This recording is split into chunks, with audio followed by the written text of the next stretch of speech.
नमस्कार मित्रांनो, माहिती जंक्शन या यूट्यूब चॅनलवरती आपले सहर्ष स्वागत आहे. मित्रांनो, RT ॲडमिशन संदर्भात प्रत्येक पालकामध्ये खूप आतुरता होती. आता त्या आतुरतेचं रूपांतर लवकरच आपल्या आनंदामध्ये परिवर्तित होणार आहे. तर चला मित्रांनो, काय आहे अपडेट बघूया.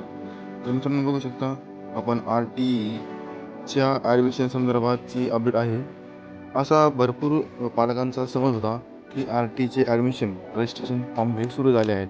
परंतु मित्रांनो, आत्तापर्यंत शाळेचे रजिस्ट्रेशन सुरू होते, म्हणजे शाळांची नोंदणी चालू होती. तर बघूया मित्रांनो, आपण शाळांच्या नोंदणी संदर्भाची अपडेट आहे ही काय आहे.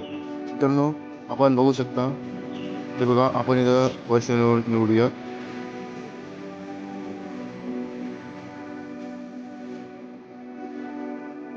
बघा मित्रांनो, या ठिकाणी आपण बघू शकता प्रत्येक जिल्ह्याची शाळा नोंदणीची तारीख ही 30 जानेवारी 2026 पर्यंत वाढवण्यात आली होती. तर बघा मित्रांनो, आता 30 जानेवारी तारीख आज आहे आणि यानंतर शाळाच्या नोंदणीची तारीख वाढेल याची शक्यता खूप कमी वाटत आहे. तरी पण आपण सांगू शकत नाही.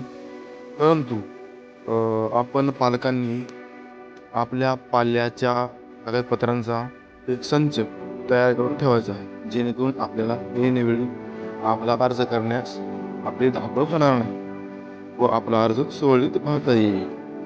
तर बघा मित्रांनो, 30 जानेवारी 2026 या तारखेनंतर अंदाजे 1 फेब्रुवारी 2026 पासून आपल्या पाल्यांचे रजिस्ट्रेशन RT अंतर्गत होण्यास सुरुवात होऊ शकते.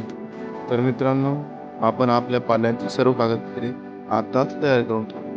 RT ॲडमिशनसाठी काय लागतात कागदपत्रे? चला तर तुम्हाला सांगतो.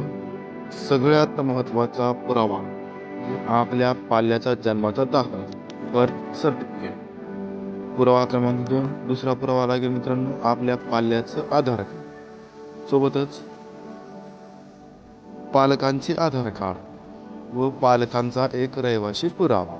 आपण जर कुठे रेंटने राहत असाल, म्हणजेच भाडेतत्त्वावर राहत असाल, तर आपला भाडे करारनामा त्या ठिकाणी लागू शकतो. तर ही होती मित्रांनो आजची महत्त्वाची अपडेट. तर मित्रांनो, 1 फेब्रुवारी 2026 पासून आपल्या मुलांचे शाळेचे रजिस्ट्रेशन सुरू होऊ शकते.